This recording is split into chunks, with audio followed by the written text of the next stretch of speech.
पिछले एपिसोड में हमने देखा कि युवराज के कहने पर बॉडीगार्ड ने आदित्य के गाड़ी का डोर तोड़ दिया। जैसे ही गाड़ी का डोर टूटा, परी ने डर की वजह से अपनी आंखें बंद कर ली।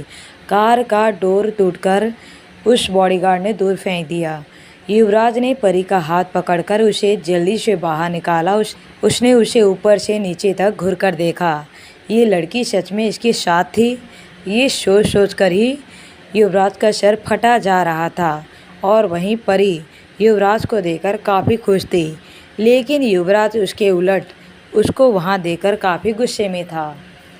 युवराज ने परी को बिना देखे कहा, जाओ और जाकर कार में बैठो। परी ने तुरंत उसकी बात मान ली और जाकर कार में बैठ गई। उसके बाद युवराज ने आदित्य को देखा, जो अभी अभी कार से निकल कर आया था। आदित्य सीधा जाकर युवराज के सामने खड़ा हो गया था। उन दोनों की नज़रें आपस में मिली तो उन दोनों की ही आंखों में एक दूसरे की जान लेने की इंटेंशन छुपी हुई थी। युवराज ने कसकर अपनी मुट्ठी बंद कर ली। ये तो उसको ही पता था कि वो अपना गुस्सा कैसे कंट्रोल कर रहा है, लेकिन इस बात ने उसके गुस्से को काफ़ी हद तक शांत कर दिया कि परी ने उसकी बात मान ली और जाकर चुपचाप गाड़ी में बैठ गई। अगर परी ने उसकी बात मानकर गाड़ी में जाकर ना बैठती तो उसको भी नहीं पता कि वो गुस्से में क्या कर बैठता। युवराज ने अपनी लाल आंखों के साथ आदित्य को देखकर कहा, उससे दूर रहो। मैं लास्ट बार वार्निंग दे रहा हूँ। अगर तुम वापस से मुझे कभी भी उसके आसपास दिखे तो तुम्हें उसी वक्त वहीं मार दिया जाएगा। युवराज ने कहा तो आदित्य जोर जोर से हंसने लगा। मिस्टर युवराज राठौड़, तुम समझते क्या हो? तुम्हारे पास पैसा है, पावर है, तो तुम कुछ भी कर सकते हो। तुम्हारी इन्फॉर्मेशन के लिए बता दूं कि मैं भी एक एसीपी हूँ। परी मेरी थी, मेरी है और मेरी ही रहेगी। फिर क्या? आदित्य की बात सुनने के बाद युवराज का जो गुस्सा थोड़ा बहुत शांत हो गया था, वो वापस से भड़क गया। उसने अपनी गर्दन को अजीब तरह से चारों तरफ घुमाई और आदित्य को अजीब तरह से देखा। उसके बाद युवराज ने अपनी कोट की पॉकेट में छुपाई हुई एक बंदूक निकाली। उसे आदित्य की तरफ पॉइंट कर दिया। उसने आराम से लेकिन गुस्से के साथ कहा, अब तुम्हें मुझसे कोई नहीं बचा सकता, कोई नहीं। अपने सामने अपनी मौत को देखकर आदित्य घबरा गया। वो तो जैसे ही युवराज के सामने बड़ी बड़ी फेंक रहा था, लेकिन उसे उसका असली रूप नहीं पता था। उसको नहीं पता था कि ये कितना ही शर्फीरा इंसान है। उसको पता नहीं था कि वो एक सेकंड भी किसी की जान लेने से पहले नहीं सोचता। युवराज बस गन को चलाने ही वाला था कि तभी अचानक से उसकी हाथ किसी ने दूसरी तरफ घुमा दिया। गोली जाकर आदित्य की कार को लगी। गोली के टकराने की वजह से कार का शीशा टूट गया। युवराज ने गुस्से में अपने साइड में देखा तो वहाँ परी खड़ी हुई थी। जब परी ने कार के अंदर से ही ये देख लिया था कि युवराज आदित्य को मारने वाला है, तो वो भागकर वहाँ आ गई। उसने चिल्लाते हुए कहा, ये तुम क्या कर रहे हो? आदित्य को मार रहे हो? तुम्हारा दिमाग तो ठीक है? तो आदित्य ने कहा, हाँ परी, देखो इस पागल इंसान को, ये मुझे मारने ही वाला था। ये आदमी एक नंबर का पागल इंसान है। तुम मेरे पास आओ, मेरे साथ चलो, क्योंकि ये सनकी इंसान के साथ रहना तुम्हारे लिए बिल्कुल भी ठीक नहीं। आदित्य ने कहा तो परी ने उसे घूरते हुए देखा। आदित्य को लग रहा था कि परी को उसकी चिंता है, इसलिए वो युवराज को रोक रही है। वहीं युवराज के दिमाग में भी यही चीज़ थी। परी ने आदित्य को बचाने के लिए उसे रोका, लेकिन सच्चाई तो ये है कि परी ही जानती थी कि उसको सिर्फ युवराज की चिंता थी। अगर युवराज ने आदित्य को मार दिया तो पुलिस उसको पकड़ लेगी। इसके बाद परी ने युवराज को देखा। जैसे ही परी युवराज की नज़रें आपस में मिली तो परी को एक घुटन सी महसूस हुई। पता नहीं क्यों, पर उसे युवराज का इस तरह से उसे घूरना उसे कुछ ठीक नहीं लग रहा था। आज उसकी आंखों में अलग ही आग थी। उसके बाद युवराज की नज़र परी के हाथ में पकड़े हुए डॉक्यूमेंट पर गई। वो वही डॉक्यूमेंट था जो आदित्य ने उसे साइन करने के लिए दिया हुआ था। युवराज ने अपनी आंखें छोटी करके उस डॉक्यूमेंट को देखा। उसके बाद उसने उस डॉक्यूमेंट को परी के हाथों से छीन लिया। उसने ठीक से उस डॉक्यूमेंट को पढ़ा तो उसके हाथ कांपने लगे। ये लड़की शादी कर रही थी, वो भी उससे पूछे बिना, उसे बताए बिना। आज पहली बार युवराज के हाथ किसी चीज़ को पकड़े हुए कांप रहे थे। उसे समझ में नहीं आ रहा था कि वो क्या कहे और किसके ऊपर अपना गुस्सा निकाले। उसने अपने हाथ में पकड़े हुए उस डॉक्यूमेंट को टुकड़े टुकड़े करके दूर फेंक दिया। उसके बाद वो परी के करीब गया और उसे अपनी बाहों में ले लिया। वो ज़ोर ज़ोर से सांसें ले रहा था। उसकी नज़रों के सामने बेशक परी थी, लेकिन उसके दिमाग में उस डॉक्यूमेंट पर लिखे हुए शब्द घूम रहे थे। युवराज ने परी को धकेलकर एक कार के सहारे खड़ा कर दिया।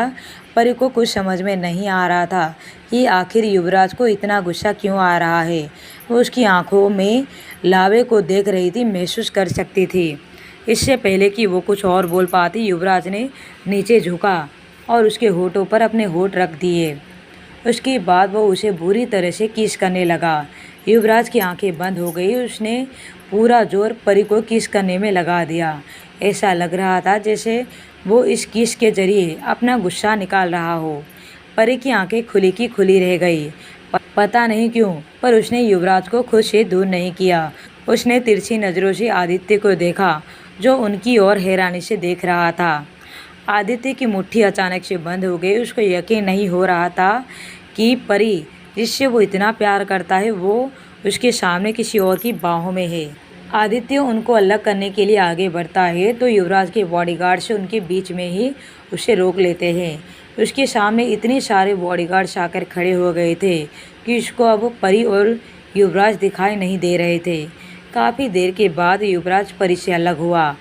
उसने परी की ओर देखा तो परी उसे ही अपनी बड़ी बड़ी आंखें खोले देख रही थी।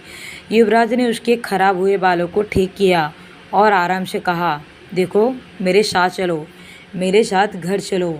उसके बाद युवराज ने उसके हाथ को कस कर पकड़ लिया, जैसे परी उसको मना करने वाली हो।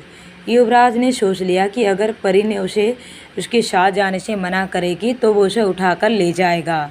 परी अभी भी आंखें फाड़कर उसे ही देख रही थी। परी ने कोई जवाब नहीं दिया तो युवराज बेचैन हो उठा।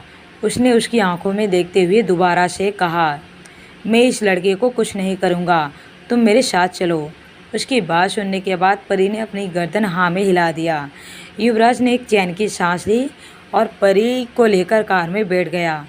अपने बॉडीगार्ड्स को अपने साथ आने का इशारा किया।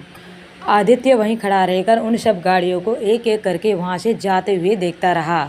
कार में माहौल काफ़ी ऑकवर्ड हो चुकी थी। वैसे परी को इन सब चीज़ों से कोई फ़र्क नहीं पड़ रहा था, लेकिन युवराज की हालत बहुत बुरी थी। उसको समझ में नहीं आ रहा था कि उसके साथ ये क्या हो रहा है। क्यों उसे आदित्य और परी को एक साथ देखकर वो पागल हो गया। उसने परी को कैसे किस कर दिया। क्या वो उससे प्यार करने लगा है?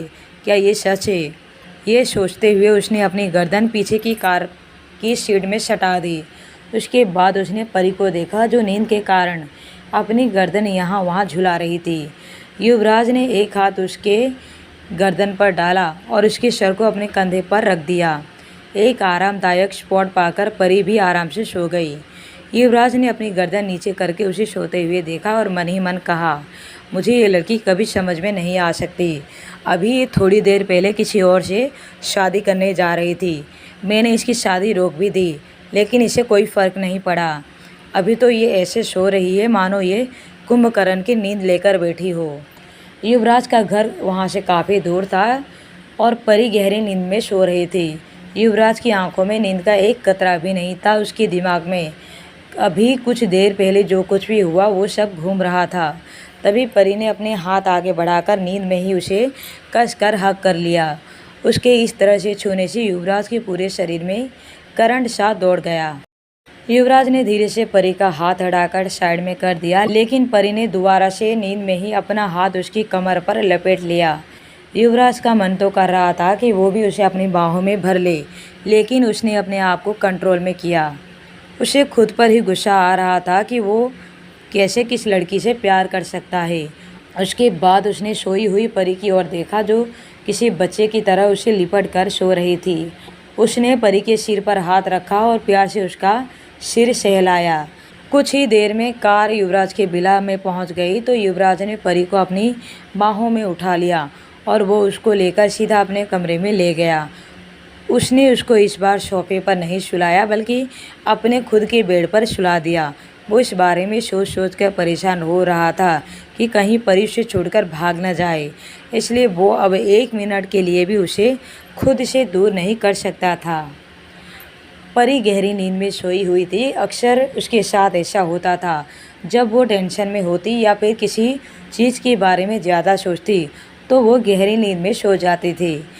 युवराज पहले फ्रेश होने जाता है, फिर आकर परी के बगल में लेट गया। उसने परी के चेहरे पर अपना हाथ रखा और प्यार से उसे सहलाया।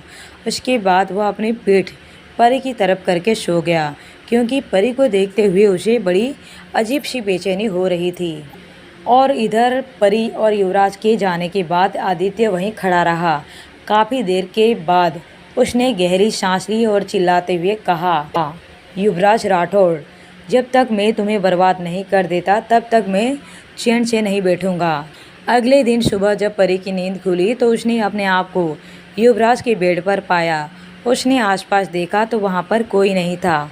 वो अकेले ही इस बेड पर सोई हुई थी।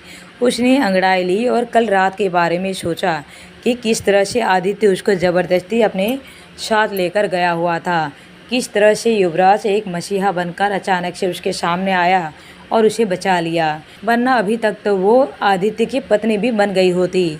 ये सोच सोचकर परी का सर घूम रहा था, लेकिन तभी उसे कल रात वाली किस याद आ गई। वो कैसे युवराज से नज़रें मिला पाएगी, और युवराज को कल क्या हो गया था जो मुझे इस तरह से किस कर रहा था। लेकिन उसी किस की वजह से वो आदित्य को यकीन दिला पाई कि उसके और युवराज के बीच कुछ चल रहा है। लेकिन युवराज ये सुबह सुबह कहाँ चला गया, कहीं दिखाई नहीं दे रहा। कहीं ऐसा तो नहीं कि आदित्य को ख़त्म करने चला गया। ये ख्याल आते ही परी तुरंत बेड से कूद गई। वो भागते हुए नीचे गई तो देखा कि युवराज नीचे सोफे पर बैठा हुआ है और न्यूज़पेपर पढ़ रहा है। उसके एक हाथ में कॉफ़ी का कप था तो दूसरे हाथ में न्यूज़पेपर। उसको देखकर परी ने गहरी सांस ली और उसके पास जाकर सोफे पर बैठ गई। युवराज ने अपनी नज़रें घुमाकर परी की ओर देखा तो उसको कल वाली सारी बातें याद आ गई।